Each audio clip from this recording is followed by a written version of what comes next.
Hello everyone, my name is Mike and this is Matrix to Paradise. This is the channel that I've created to document my journey.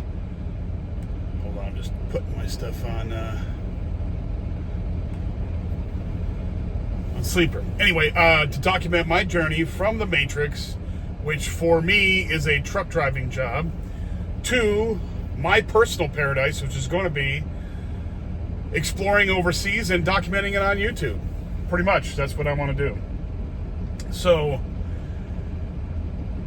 right now, for the time being, for the next probably 6 to 7 to 8 months, right in that area, I'm going to be still working in the Matrix, still making money to supplement, or well, to fund, not supplement, but to fund my 5-year gap between now and the time when I can.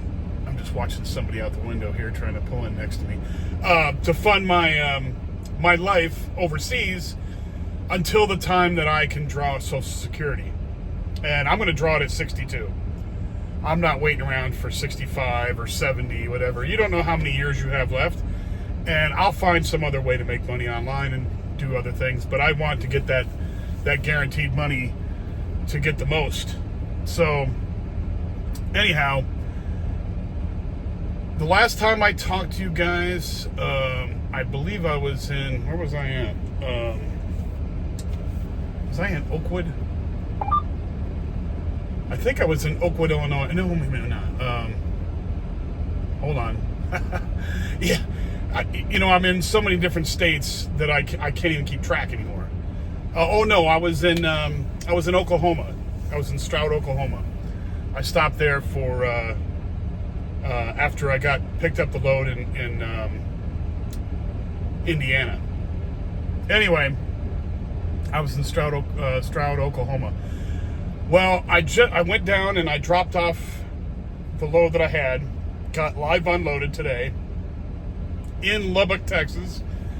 That insulation. Then I went to a place called Azteca Milling in Plainview, Texas, and picked up a big heavy load of flour. So it's bags of flour in the back. I saw it. So I'm picking up flour, like baking flour, and taking that to the Walmart distribution center, Sam's Club / Walmart distribution center in Corinne, Utah, which is just outside of just to the west of Salt Lake City.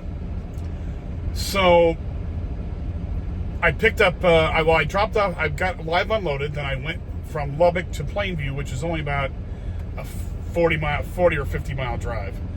Drove up there, went to this place, Azteca Milling, and that place, the security measures that they went through to get me in there to get live loaded with flour. I'm talking like cooking flour to make cookies and bake bread and stuff. I couldn't believe the security that I had to go through. They wanted to take pictures of my driver's license, back and forth. Back and front. It was just, it was crazy. I had to fill out these big long forms, sign things. I was like, you gotta be kidding me. I asked the guard, I said, what am I hauling here? Is it gold or cocaine or what? What the hell is it? My God, I couldn't believe that they were going, full on ballistic with security for flour, cooking flour. Go figure. I don't know. Well, anyway, so I finally was able to load up there. It took me like 2.5 hours to get, 2 or 3 hours to get done with all that, and finally get out of there. And I'm driving, and I set up my driving plan.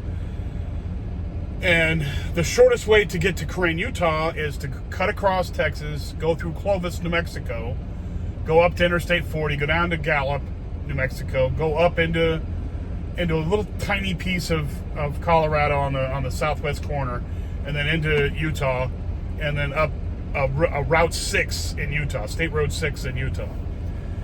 I believe it's State Road. I don't believe it's U.S. road. It might be a U.S. road, but it's Route 6. So it's a nice back way from the southeast corner of Utah up into Salt Lake. It's a nice back way to go. They should put a major freeway through there, but they haven't yet. Anyway, so I planned that out. Well, of course, you know, I don't know what it is, but they send us these fueling schedules. So we're supposed to go from one fueling place to the next fueling place, you know, and use those. Now, if we don't use the route that those go in, we can ask for a new fueling schedule. So I wasn't worried about that. I was supposed to go up to Amarillo from Plainview, which is about 90 miles north of Plainview, and go up there. And I didn't want to do that because it was going to add mileage. So I took off and went west. Well, I got almost to New Mexico, and I realized I had not gone through the scales yet, and I was at 40,000 pounds. Now, if the weight that I was carrying was 40,000 pounds, now the truck and the tractor itself and the trailer empty are right around 30,000, and then with 40,000 in the back in car, you know, in freight, that's about 70,000. So that's okay. You're going to be. I was going to be under the max weight. However, you have to go over the scales to check and see that you're not overweight on the drive tires or the tandem tires on the trailer. Well, I totally forgot about it. There was only one on the way I was going. There was only one weigh station, or one cat scale at a pilot, and I passed it. And I didn't even think about it. I was just cruising by, and I got almost there. And of course, right there in Clovis, you go across the border, there's a scale right there. I mean, a weigh station right there. And I didn't know if I was going to be over on one of the axles. So I was like, son of a biscuit. Well, anyway, so I searched for truck stops. I stopped alongside the road, safely, of course, and searched for truck stops. And there was one directly up, and it was only about 45 miles away. It was directly up to I-40 in Texas still. So there was no weigh stations in the way. So I was like, all right, great. So I went up to that. There was a pilot up there, or Flying J wanted to. And I went in there and went through the scales. And thankfully, I was not overweight on either one of the axles. And I would have been good if I would have went through the weigh station. But I didn't want to take that chance. Because if you take that chance and you fail, they call you in there, and then you can't move the truck until you pay the fee. And usually it's like $300, $400, $500, and I'm not paying that, so forget that. So I went through the scale, it was fine.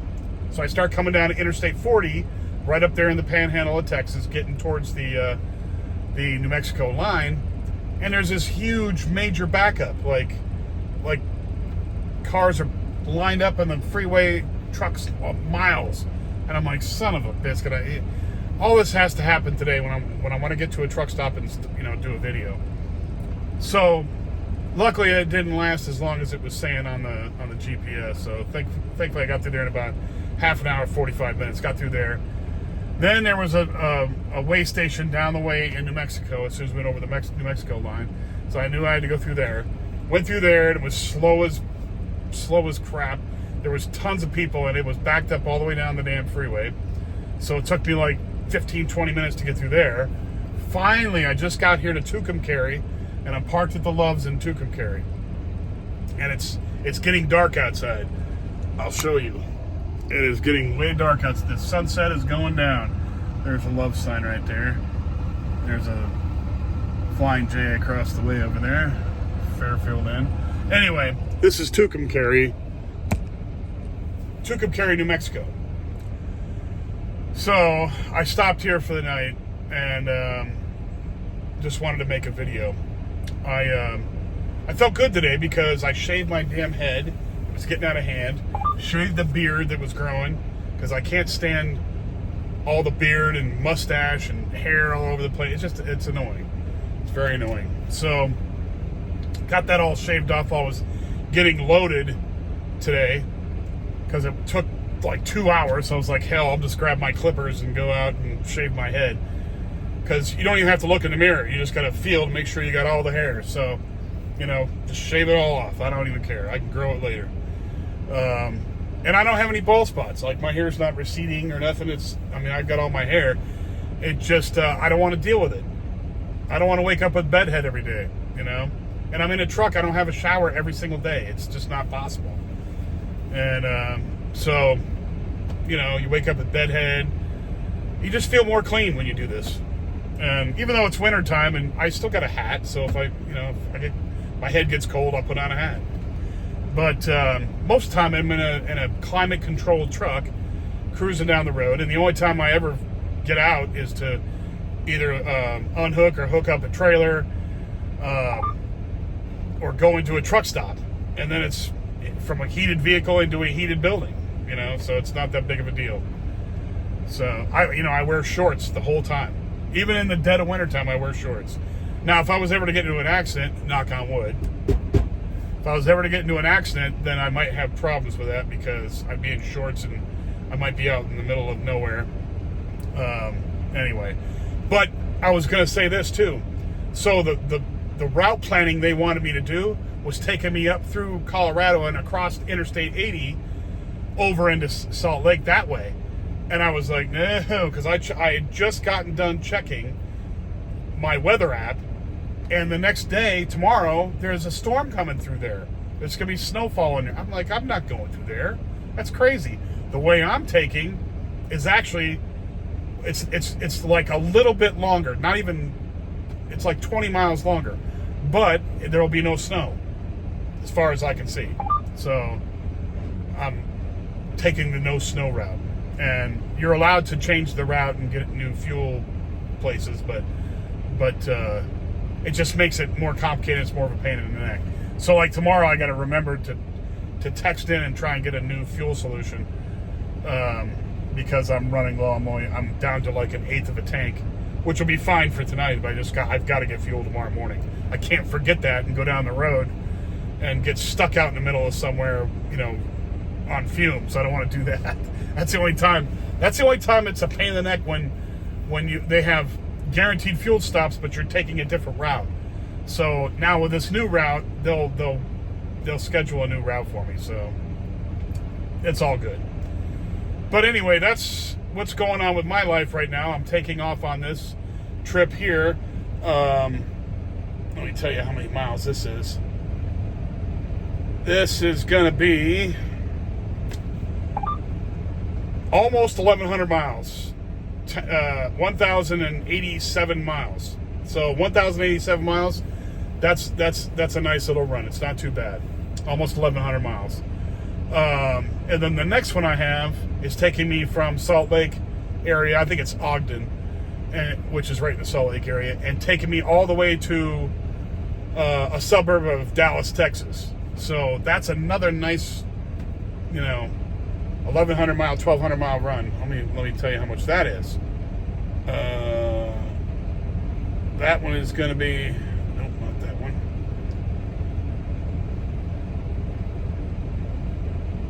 That one's going to be over 1,300 miles. So that'll be over 1,400 miles because of the empty miles involved in that too.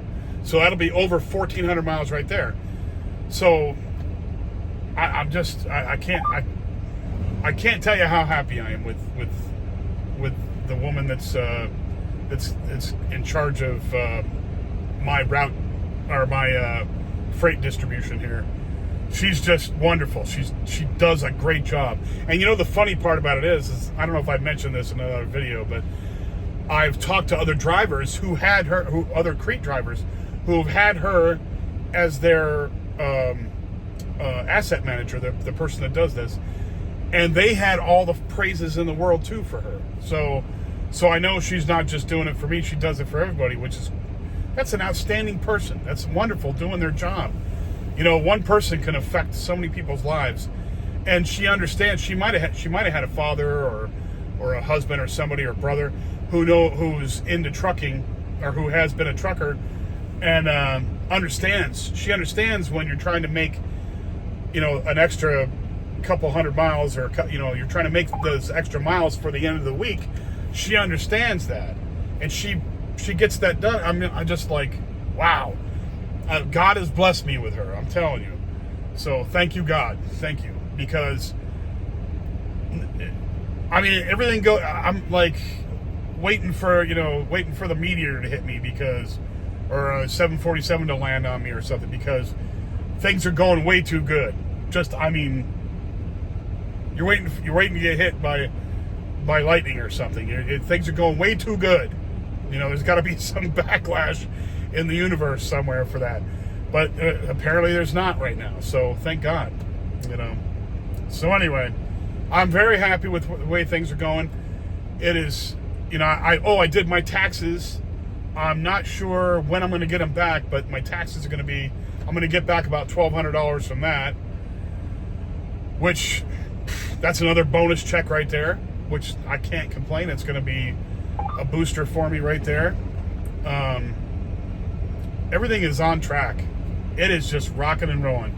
And I've gotten some advice from the guru mentor that I was talking to you about from YouTube, that I talked to him in email, and he suggested I don't leave early. Make sure you have everything squared away, and then when you get overseas, make sure you're frugal. Just in case something comes up. He was telling me, look, don't take chances. You take chances when you have extra. Then you could gamble. But if you don't have extra, if you're throwing away your bottom dollar to try and make it, you're going to fail. And most of the time you will. And some people get lucky. But he's like, do you really want to count on luck? And I'm like, nope, I don't really want to count on luck, because I'm never lucky. I never win the lottery. I never win any of that stuff. So the best times that I ever have are when I'm sure that I've got things squared away. So he made, I'm not telling everybody that that I would follow everything anybody says to me like that. But I mean, he's right. I mean, I have to admit it. He's right. And he's been doing it for the past 15 years, or 17 years, something like that. So I got to give it to the guy. He knows what he's doing. So, and he knows, and I knew it deep down anyway too. It's my intuition was telling me. I was just trying to get some validation for my own thoughts, that I wasn't being silly by being too conservative. No, I'm not being silly, and I knew that. So anyway, that's all I've got to say for tonight. It's getting dark, so I'm going to cut this off now and hit the sack so I can get up and do a nice long 600-mile day tomorrow. Get from Tucumcari to Green River, Utah, and that'll be about 500-600 miles, between 550 and 600 miles, right in that area. So anyway, if you like the video, please hit the like button. If you like it, you might as well subscribe, because it really does me a lot of favors and it gets me all giddy inside. So subscriptions are great. If you know anybody who likes these kind of subjects, escaping the matrix, trucking, inspiration, going overseas, living overseas, moving overseas, any of those kind of subjects, hand over my information to them and let them check out the channel. That would be really great. I will talk to you guys in a couple days, and everybody have a great night, and I will talk to you soon. Bye now.